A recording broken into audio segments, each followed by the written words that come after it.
What if the biggest obstacle holding you back isn't the giant standing in your way, but the story that you're telling yourself about how small you are? Welcome back to This Week in Torah. Today, we are diving into Parshas Shelach, a portion that asks one of the most profound psychological questions in the entire biblical narrative. How do you see yourself when you are standing in front of a giant? Whether you're studying the Torah for the first time, or you've read it your entire life, the story of Shelach resonates because it's not just an ancient historical account. It is a mirror held up to human nature, fear, and the stories we tell ourselves. Here's the setup. The Israelites have been freed from Egypt. They've crossed the sea, received the Torah, and are finally standing at the borders of the Promised Land. Before they enter, Moses sends 12 spies, 12 prominent leaders to survey the land. 40 days later, the spies return. They bring back magnificent fruit, grapes so heavy that they have to be carried on a pole between 8 men, according to the Gemara in Tractate Sota. But 10 of the 12 leaders also bring back a devastatingly negative report. They say the land is beautiful, yes, but that the cities are fortified and the inhabitants are giants. It is a mission impossible. The people panic, they weep, and ultimately they lose their chance to enter the land, condemned to wander in the desert for 40 years. But there is one specific sentence the spies say that reveals the true root of their failure.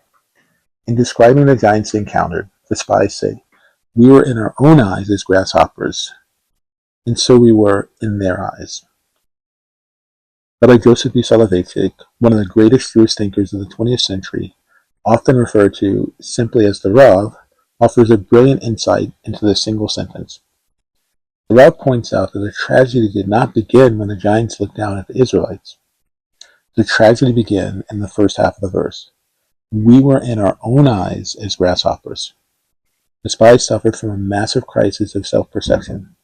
They looked at the obstacles ahead, forgot the miracles they had just lived through, and suddenly felt small, weak, and insignificant. The Rav teaches that the way the world perceives us is merely a reflection of how we perceive ourselves. When you project the energy of a grasshopper, when you operate from a place of deep insecurity and fear, the world treats you like a grasshopper.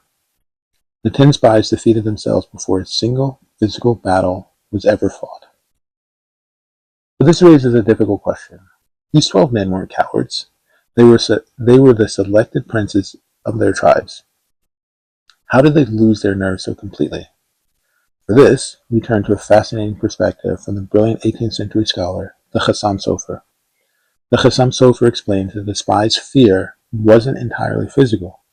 It was a fear stepping into the natural, everyday world. Think about their lives in the desert for a moment. It was a miraculous existence. Their food, the manna, fell from the sky. Their water also came from a miraculous source. More on this in a later episode. They were entirely sustained by open miracles, leaving them free to engage in pure, undisturbed spiritual contemplation. Entering the land of Israel meant a dramatic shift to what is called derech hateva, the way of nature. It meant that they would have to plow fields, plant seeds, establish an economy, and fight actual battles.